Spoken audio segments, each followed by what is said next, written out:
Welcome to the Fabric of Our Community podcast. I'm Traci Mitchell, and today we have an amazing guest, Dr. Thu Tran, founder of Lady Doc's Corner Cafe. She has built an incredible network of 210 women healthcare providers, and they're all supporting each other and really, truly giving back to the community. We'll dive into how they're making an impact through wellness and service. Hi, my name is Joel Greenzaid. I'm president and CEO of G Street Fabrics. My co-host is Emmy award-winning journalist and author Traci Mitchell. Thank you again for joining us for our podcast, Fabric of Our Community, where we honor individuals that have made a big impact on our community. I want to say that when I first met Dr. Tran, it was in a labor and delivery room. I was very young. You're still young. Our family was able to have a great doctor, Dr. Tran, and she delivered our 4 kids for myself and my wife, and we're eternally grateful for that. And so that you know, Dr. Tran, I believe, maybe has delivered more babies in the history of Shady Grove Hospital. I think over 6,000 babies she's delivered. So she's made a huge impact on our community.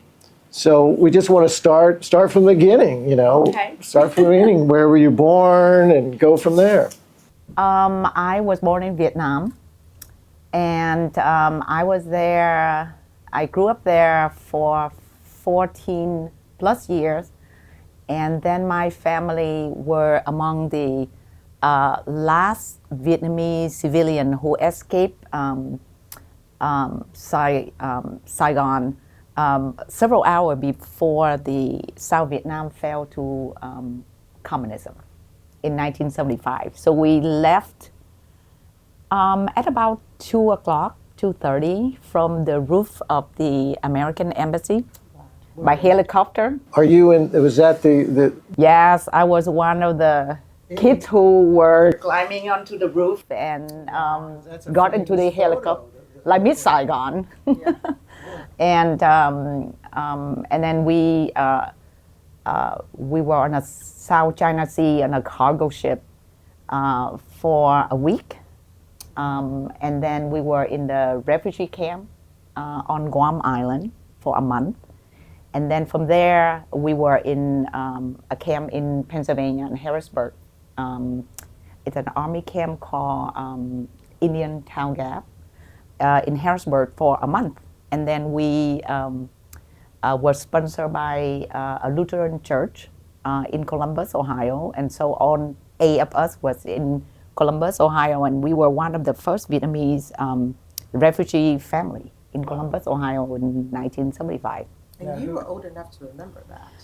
I remember, yes, because it was a very intense few last months before, before the ending of the war, and you remember when you, Absolutely. yeah, and it was very dramatic. So it's hard to not to remember. You said there was 8 of you. There was my parents, and I have 5 other siblings. Really? Yeah, yeah. And we didn't even plan to leave. It was like it's everything happened like, it's a huge surprise at the end. But all 6 kids, your siblings, Yeah. everybody's in America? Everybody escaped. Yeah, escaped barely by chance too. We didn't plan for the escape, but by chance we happened to, my father make a wrong turn.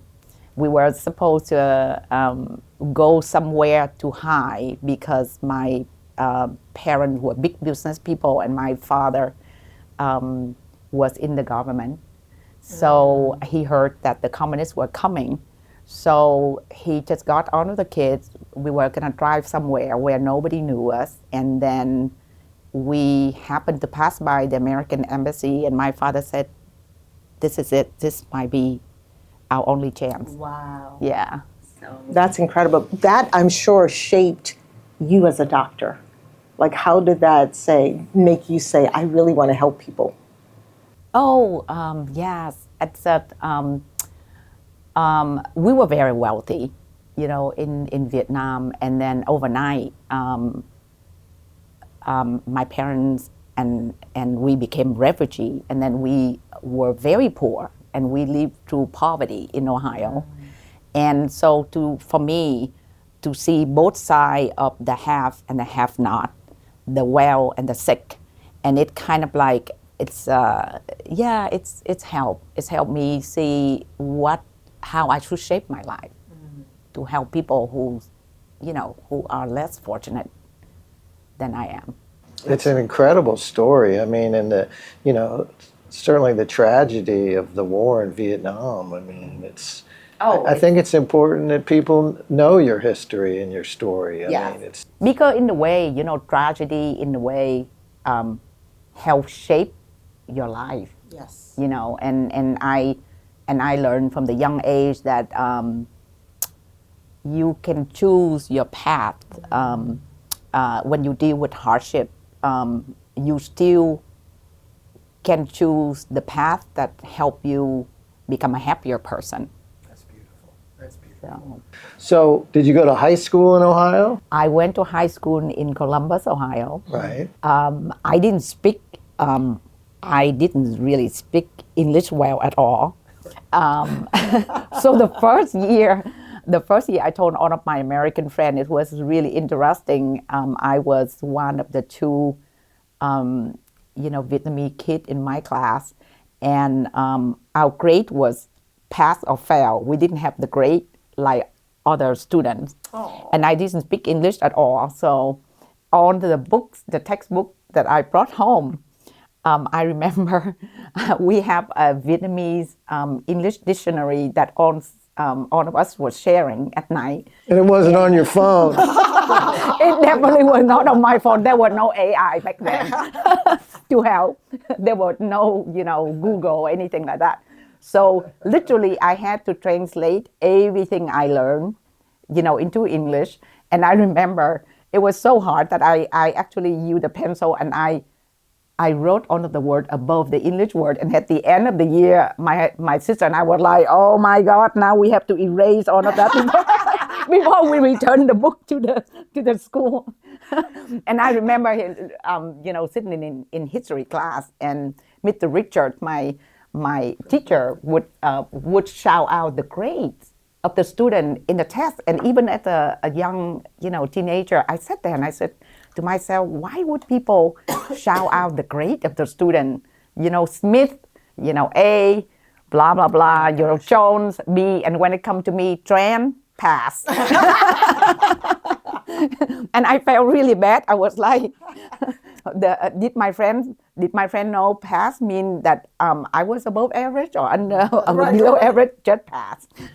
So high school, you got through it pretty well, obviously. And then where'd you go to college? I went to Ohio State University. All 6 of us went to Ohio State University. Oh, all the siblings. All the siblings, because back then we didn't want to leave our parents. Nice. And all of us, as soon as we got to America, except for the 2 youngest one, I was number 4 out of 6.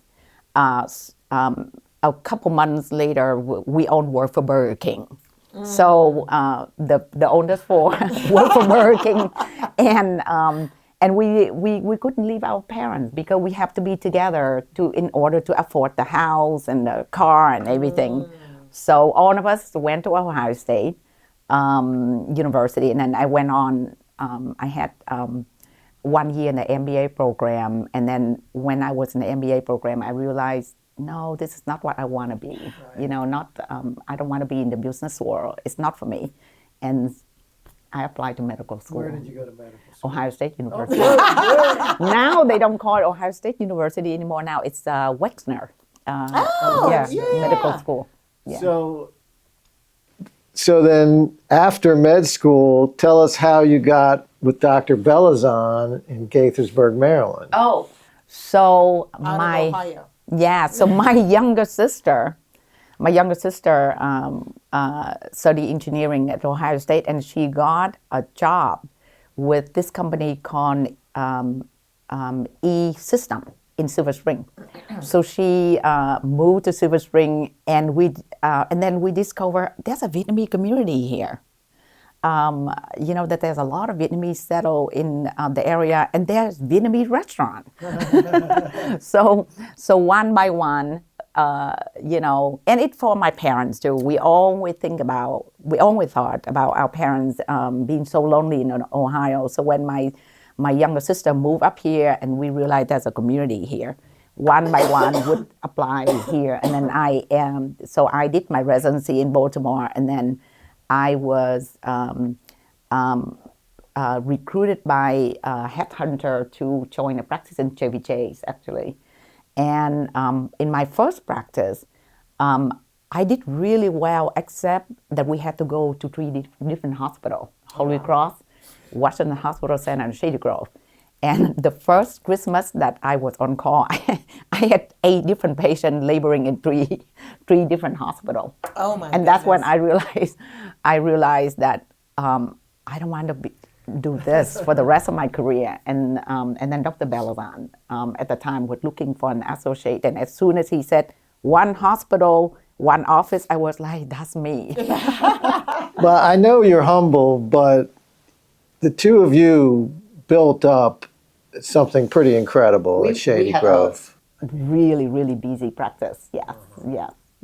And you were talking about how it's a friendly practice.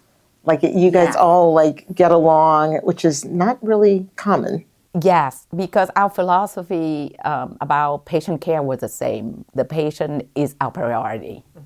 So we got to know our patient personally, not just during their pregnancy, but throughout their life as a woman. So we build up relationship that way. So. Well, clearly, I mean, your children are not babies anymore. So it's been a friendship for a long time, right? It's an incredible. I knew your family for so many years. It's incredible. I mean, when Dr. Tran talks about the way they treated people, I think that it was incredible. We didn't know anything when we were having our first baby, and to see you and Dr. Belazan and just your spirit and your kindness and your compassion, it made it what a journey it was. Yeah, I think a lot of physicians see their patient like a number, the medical record number in the waiting room. I have always been a very curious person, so when I meet someone, I want to know everything about them. Like I want to see my patient as a community. What is it behind them, their family? Why they so sad? When they're depressed or when they're sad, there's a reason why. A lot of times it's something behind them that you need to get to. And Belazan was the same way. Great guy. So we were like storytellers.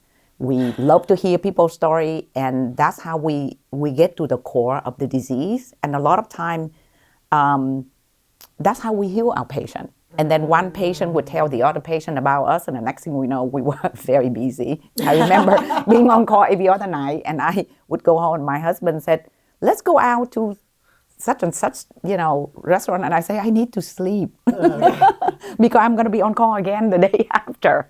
Well, you were talking about, Joel, the 6,000 children you've delivered. Clearly, that's unheard of now. And it's one now. I think the birth rate has decreased, and now physicians are actually wiser. Now they work with each other. They cross cover at night. So very, very few people would have solo practice, or 1 or 2 partners. Now they collaborate with each other for a better lifestyle. So I think because of that, they would deliver less baby overall. And the birth rate had been going down in the last. So you were saying you were on call every other night for many, many years. 60 deliveries a month. 60 deliveries a month. And how has it changed? I mean, how has it changed since you did it to now? I mean, you were at Shady Grove many years. Yeah. I know they improved some of the facilities. That was a great thing. Yeah. So you saw changes along the way. Yes. And you see healthcare changes too. way back then, physicians tend to own their own practice. Now, more than 80% of us work for corporation. So that's a change too, And then, of course, back then, we wrote our notes, just paper and pens. Now it's, EMR. Now it's electronic medical record. And, it really changed the way we practice. And the healthcare, as far as the health insurance, has that changed or affected you in the way you? It has always been like that, Joe. Yeah, I mean the insurance and relationship between insurance and physician. As a matter of fact, I went with a group of physicians to Annapolis 2 days ago about some policy that we are facing. Malpractice has always been a big problem. Yes. In the practice of medicine. We try to keep the cap for non-economical damage. For example, at a certain level, when physician can afford to practice, for example. And then we see a lot of stress in physicians nowadays when we work when there's so many activity that we're supposed to do now that we didn't do before. Now a lot more pressure. A lot more pressure now with the EMR system and AI. AI is going to be playing a big role in medicine, artificial intelligence. So the physician nowadays, we go home and we have portals, messages from patient to the portal that you answer. And our patients are very educated in this area, so they read. Yes. Sometimes they read too much. Oh, that would be me. Yeah, I'm like, I think I have. Right. Or, did you see this article? Yes, This scientific article. What do you think about it? So because of my patient, I read a lot more. But that requires a lot of interaction, with patient after work, for example. You built a network, though, of women. My friends are amazing. We support each other. Exactly. I was going to say you have that Yes. support. We talked a little bit earlier when you first arrived about loneliness in this industry and so many industries where people at the top feel like It's a recent survey show that 17% of Americans classify themselves as being lonely. Yeah, and I learned through my Lady Doc's Corner Cafe friends, and I have known it all along too. Taking care of women for so many years, I realized that the people who are very happy tend to have good relationships in their community, in their families. That's very, their very friends. important. That's very Social important. connection Social connection. is so important. I don't know if you heard of a study, a study from Harvard that has been going on for 84 years. It's a longitudinal study about happiness, and it's fascinating. I read that book called The Good Life from Dr. Robert Wardinger. He's running the study right now. And President Kennedy was one of their study subjects.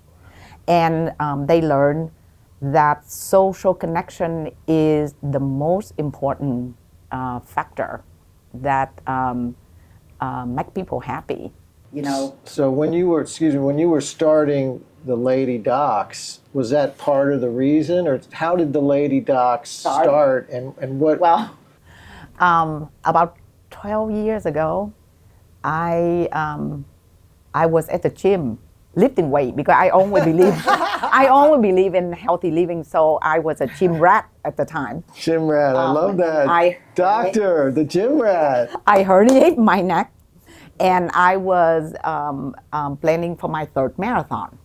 So I saw Full marathon? the full marathon 3 times, the Marine Corps marathon. oh my goodness. So I had to see a neurosurgeon, and the neurosurgeon was telling me that you cannot do a marathon when you herniate your neck like that.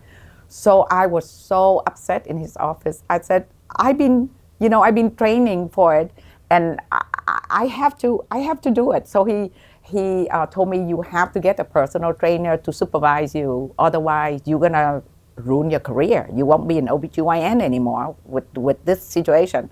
So I got a personal trainer, and then I realized that his time in the gym is so limited, and my schedule was so hectic. So one day I asked him, I said, Troy, can I start a boot camp for you in the weekend? Would you be willing to come and guide us through the boot camp? So he said, sure, if you can get 6 or 7 people, then I'll come to your house. So I brainstormed, and believe it or not, at the time, I didn't have too many friends. So I was like, oh my God, it's so hard to find 6 physician friends. So I started approaching an anesthesiologist in the office and in the hospital, and I said, I heard that your wife, Marsha, exercise a lot. Would she consider joining my boot camp? And then I went to my next door neighbor who, was an veterinarian ophthalmologist, and I said, Kelly, would you consider working out with me? I found 6 of them, and we started a boot camp. And every week I have to email the group to tell them where to go, because different people would hold the boot camp. So on my email, I did not just simply tell them, come to Dr. Kill's house or come to my house or something. I start complaining about what's going on in our society, what happened in the hospital, what happened with my personal life. And so my email gets longer and longer. And the next thing I know, some of the 6 would be emailing me and said, can I forward your email to my friend? I think it's really interesting. And then the friend would say, can I join the boot camp? And then we start exchanging a long email, because I would say something about what I observed about our society that really disturbed me, and then my friend would reply. And then we learn about each other through that. And then the next thing I know, the boot camp end up with 20-something people and 30-something people. Wow. And the next thing we know, we start organizing activities together. And now there are more than 200, and the last I looked, more than 224. Wow. Yeah. So there's 224. It's an official organization. I mean, we call ourselves Lady Dog Corner Cafe on the Google link, but within that group, now it's not just physician. We have dentists, physical therapists, social worker, a lot of psychologists, and so we have activities that kind of like born from the group. So we have yoga, people who do yoga together. Every Sunday we have a group of people who walk on the C&O Canal. We walk 4 miles, talking and walking. And then we used to have coffee time after our walk.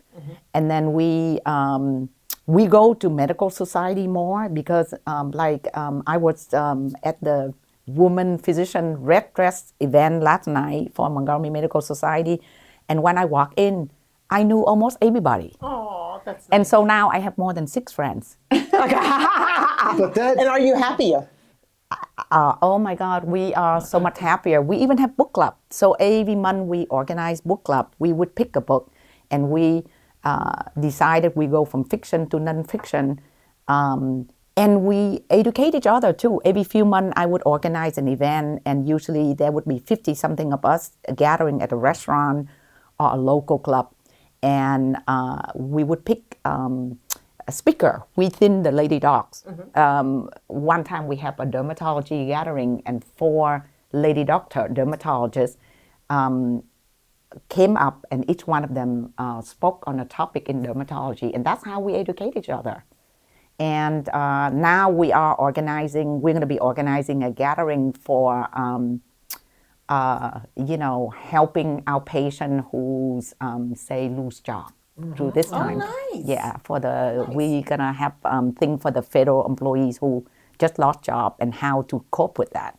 Oh, that is lovely. Yeah, so But that's incredible, because that's the type of person you are. And it just came... You wanted to do it because your heart wanted to do it, and then all of a sudden now you're helping people, and you're helping cure the loneliness too. Because do you ever get 200 people together at one time?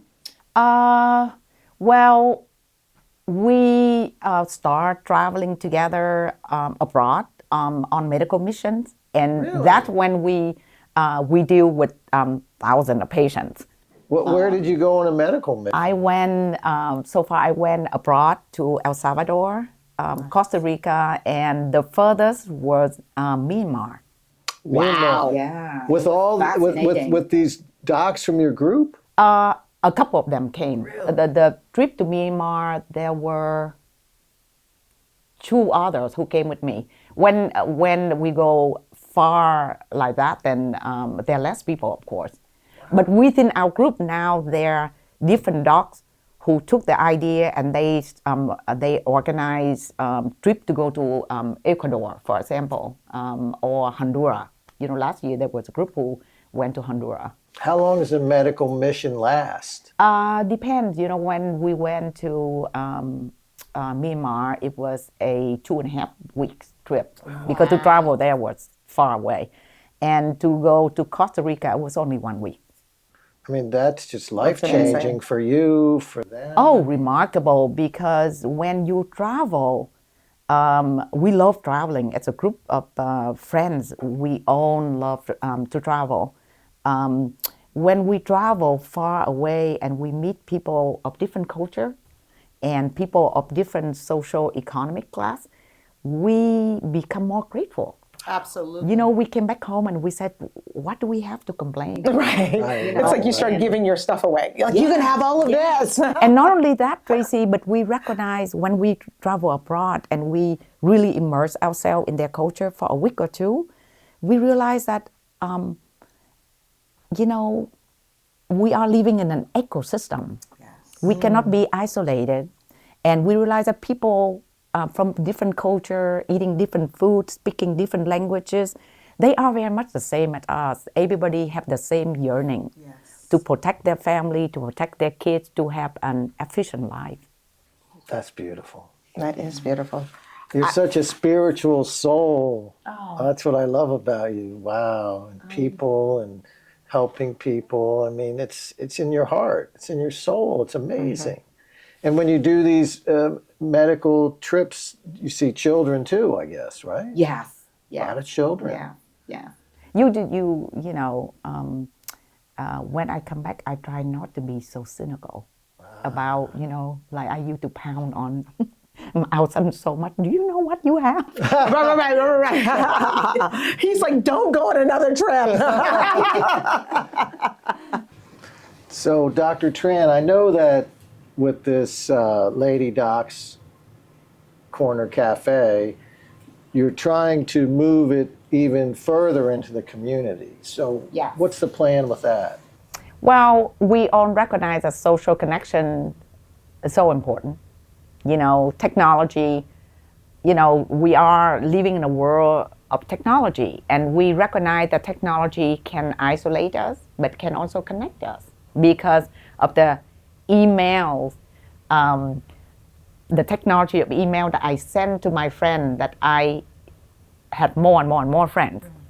And then from that, we realized human interaction is very important. So then we have book club, we have a walking club, we have medical mission we did together. I even went with 14 of them to Bhutan and Nepal, Kathmandu 2 years ago for a writing workshop.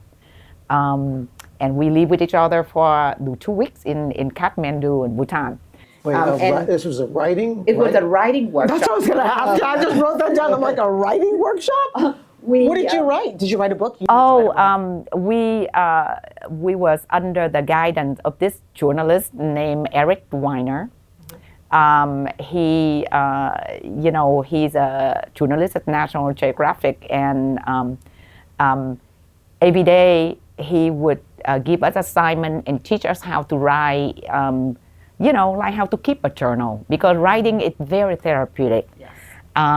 And that when I realized, for the 2 weeks that we were 10 days in Bhutan, we learned so much more about each other's life, because, the assignment every day was about yourself. How did your parents come up with your first name? And that's when I learned, oh my goodness, That's how my friend was named. And so anyway, so all of the activity make all of us realize that social connection is really everything. Everything. It keeps us together as a community. It helps us to be creative because we educate each other. You know, our knowledge about our field limit to that field. But now we learn so much more about how to help our patients who have mental illnesses because of our psychiatric and our psychologist friend in the group. We learn how to take care of our skin through the dermatologist in the group. What to eat that keep us healthy through the nutritionist in the group. So we want to replicate that model into our communities. That you don't have to be doctors to create a group of friends in your neighborhood. So you're going to go out to other places in the community and basically show them how to put something like this together. Yeah, because our social and share our knowledge of wellness with them.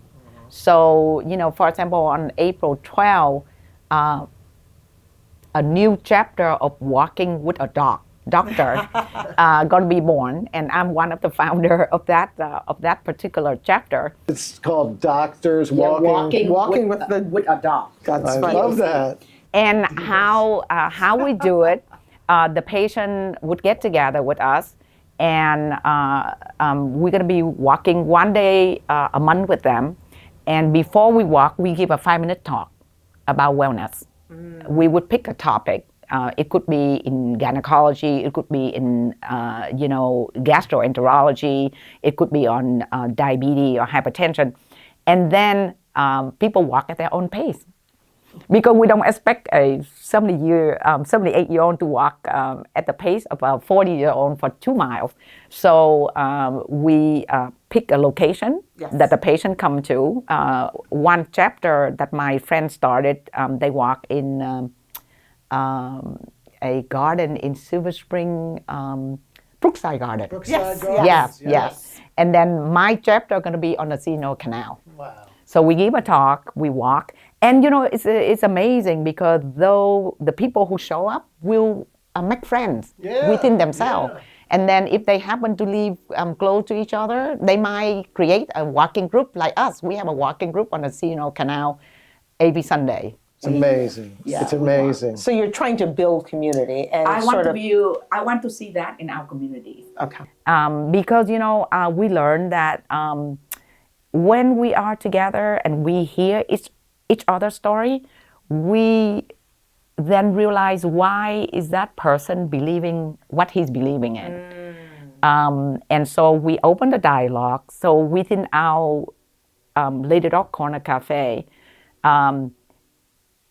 many people are on the different side of politics, but we understand each other. We understand why we are thinking what we are thinking, and we educate each other on why we believe in such and such and such. And amazing, we find a solution in the middle that we can accommodate each other. And I think when we replicate that kind of friendship model to our communities, I really believe that people will understand each other more and we would have more peace in the community. I think what you're doing is so amazing and bigger than just bringing in community, because you're bridging a gap that we need to bridge at this time in our lives. So no, that's amazing. Incredible. Yeah. Dr. Tran, you're an amazing woman. Oh, I mean, I've known you a long time. Your but family's now, amazing too. Oh, you're nice. Thank you. But I'm just blown away. I mean, you're a leader in the community. You're reaching out. You're changing things. You're doing things for the better. I mean, we do. Our community is proud to have people like you that are doing so much. So there's a lot of people like me out there. But you need that small way to make a big impact. You know what I mean? So no, it's impressive. Because it's like a quilt, you cannot have a complete quilt, with missing patches. And we just one little patch that hopefully contribute to the whole quilt. Beautiful. It's the fabric of our community. Beautiful, beautiful. Yeah.